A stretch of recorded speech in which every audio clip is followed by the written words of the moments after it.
To win a Paolo Di Canio signed and custom framed boot, plus the chance to win 15 instant West Ham prizes, go to footballprizes.co.uk for all the details of this competition. Terms and conditions apply. The competition ends at 7:30 today, the 30th of October. So the very best of luck.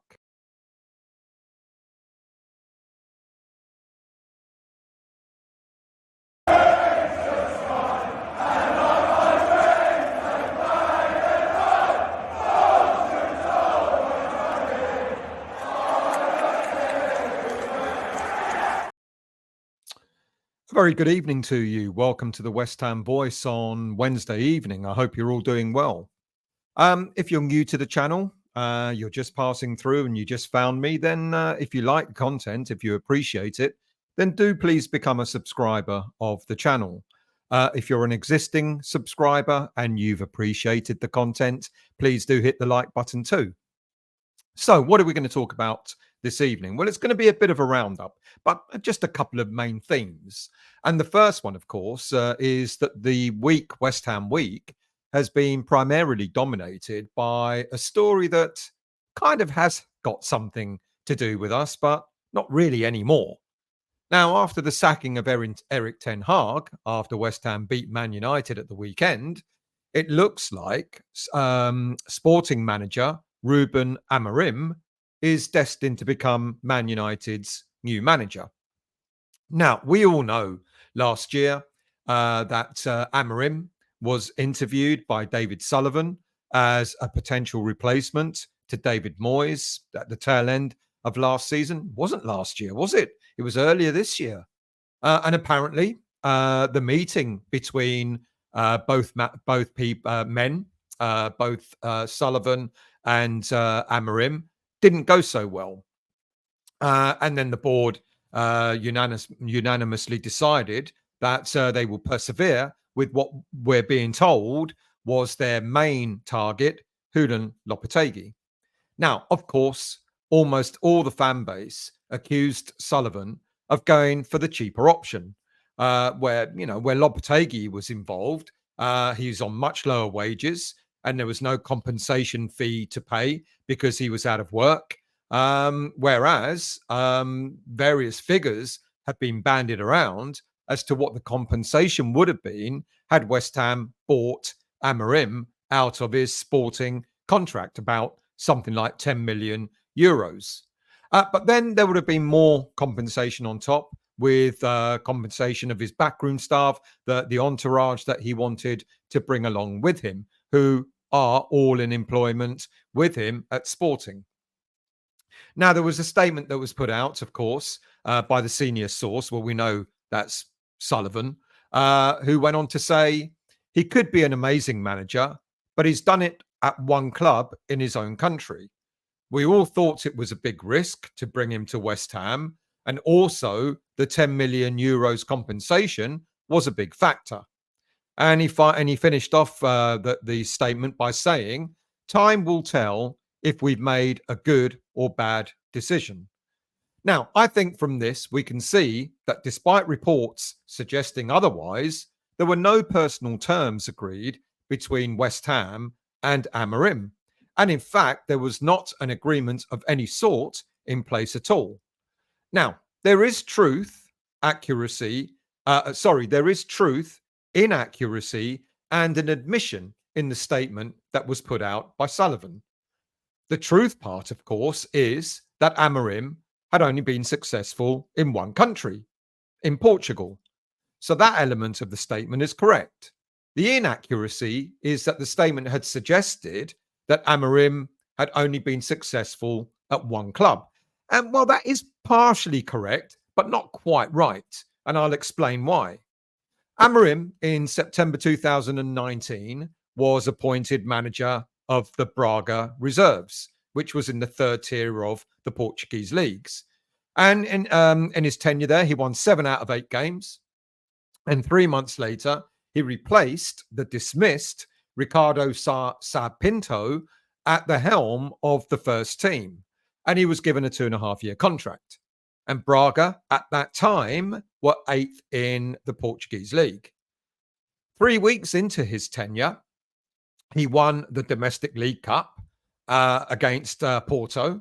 And that was Braga's first trophy in 4 years. In the league, he picked up 10 wins in 13 games, with Braga ended up being placed third in the league. And he had only lost 2 games out of those 13. But despite this, many would argue that he did this with a team very much of the previous manager, what the previous manager built. And that's why, yes, he did really well. But who knows what where Braga might have finished with the previous manager. They were already 8th in the league. So he certainly improved them, but it was kind of halfway through the season. But having said that, what Amorim did was noticed. And in 2020, Sporting came knocking on the door and agreed a 10 million euro buyout clause for the remaining part of his contract with Braga. Sporting, when they signed him on, included a 20 million euro buyout clause, which was then increased a year later to 30 million euros. Now, since being at Sporting, he's won 2 domestic titles, 2 Portuguese League Cups, and 1 Portuguese Super Cup in his time. And then we come on to the admission part of the statement, which is about the compensation, which was a fact. So I'll go back a minute. So you can see why there was that slight inaccuracy. He has done exceedingly well, by the way, at Sporting. You can't deny that, winning 2 titles and so on and so forth. But the slight inaccuracy is, he kind of did do it with Braga, but not quite his own team. Anyway, we move on. And then we come to the admission part of the statement, which is the compensation, which was a factor in not signing Amorim. And that is the thing I think that will make most West Ham fans the angriest of. As many fans will say, why invest quite heavily in players if you're not going to invest equally in the head coach? But we've also got to ask whether Amorim really wanted to come to West Ham United at the time. Many suggested that at that time he'd only agreed to meet West Ham in order to try and press Liverpool, to try and force Liverpool's arm into approaching him. And they were looking for a replacement at the time for Jurgen Klopp. Amorim even admitted afterwards that the meeting with West Ham was a mistake, and he apologized to the Sporting fans. And he also suggested that he didn't like the vision or the project that was being presented to him at West Ham. Now, if you recall, I said, I think earlier in the week and last week maybe, that Amorim didn't want to come to work under a technical director. And maybe I got that slightly wrong. And maybe it's more about that he didn't actually like the vision or the project that Tim Steidten had laid out for West Ham. So if the technical director and the prospective future head coach were not going to be in agreement as to the vision, as to the project of the team, then it kind of seemed appropriate not to have gone with him as a replacement for David Moyes. The head coach has to be in full tandem with the technical director's vision. Now, I do hope that Julen Lopetegui succeeds at West Ham, and I'll tell you why. Because if he doesn't, it will cast a dark shadow over his tenure. If he doesn't succeed. In fact, every time I think, I'm beginning to think that every time we lose a game, it's going to cast a dark shadow over his head anyway. The senior source is kind of correct in saying that time will tell whether it was a mistake not to bring Amorim to West Ham or not.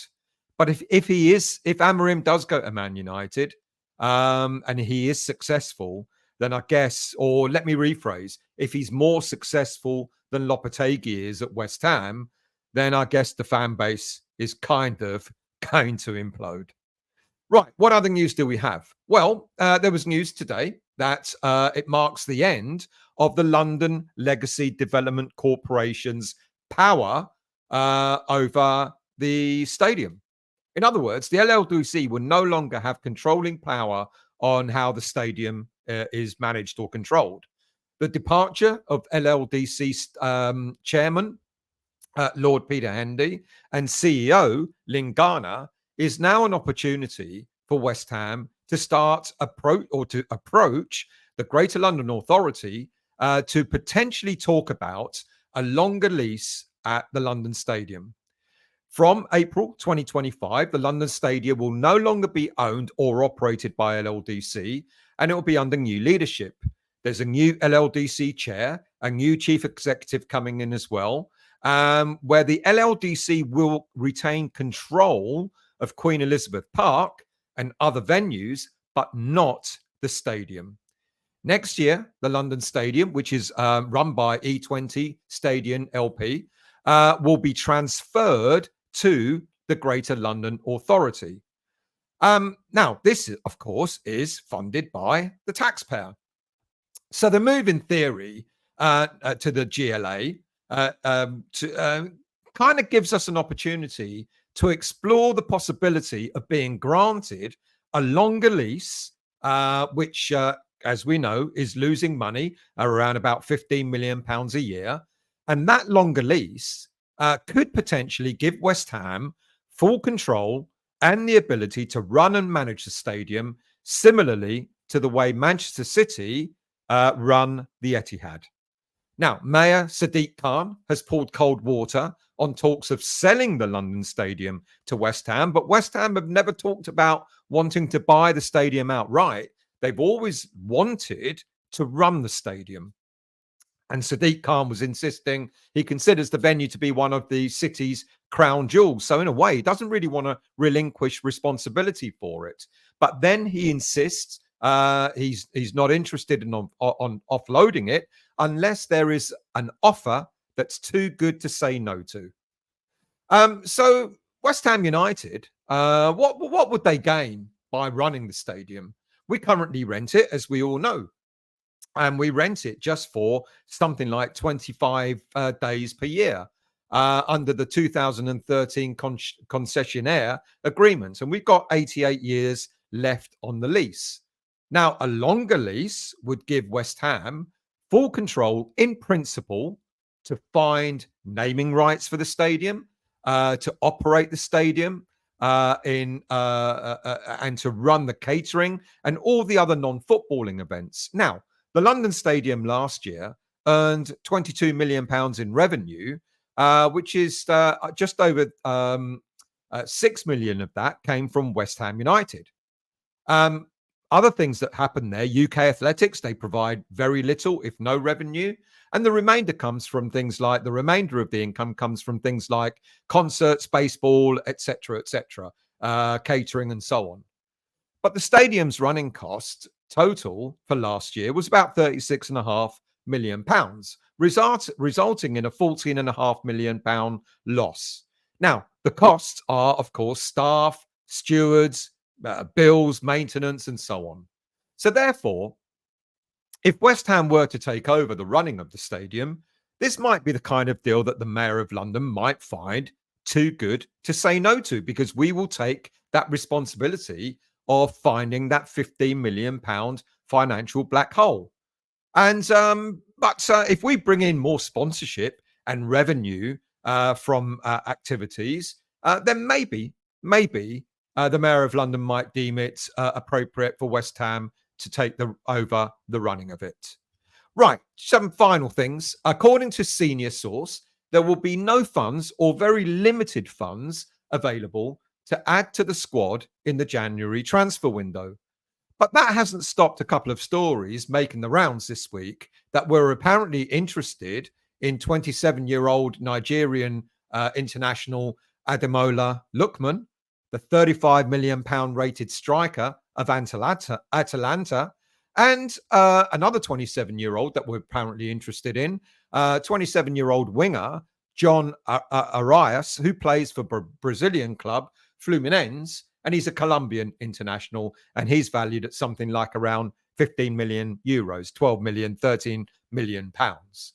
Now, whilst both possess pace that we lack up front and are adaptable across the front line, it seems rather implausible that West Ham will dip into the market despite having issues with our aging strikers such as Antonio and Danny Ings.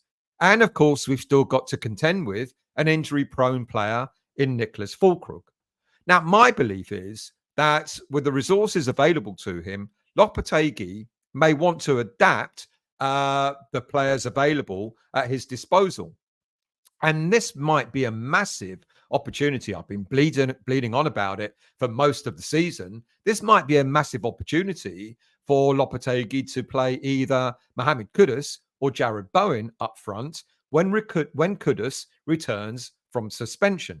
Now, the reason why I think this is if Crescencio Somerville continues to shine on the left during Kudus's absence, it will be difficult to drop Somerville from the starting lineup back down to the bench.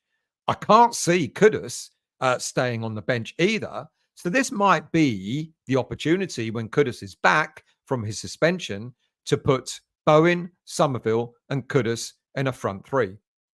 Be interesting to see what Lopetegui does when Kudus comes back from suspension. And that's why I don't think we're likely to go in for a striker in the January window. But hey, who knows? Let's see what happens there. Thank you all for watching. Thank you all for listening. As I said, if you're new to the channel and you've enjoyed it, please do hit the like button and become a subscriber. And if you're an existing subscriber, please hit that like button. I'll be back again soon, and I'll see you all soon.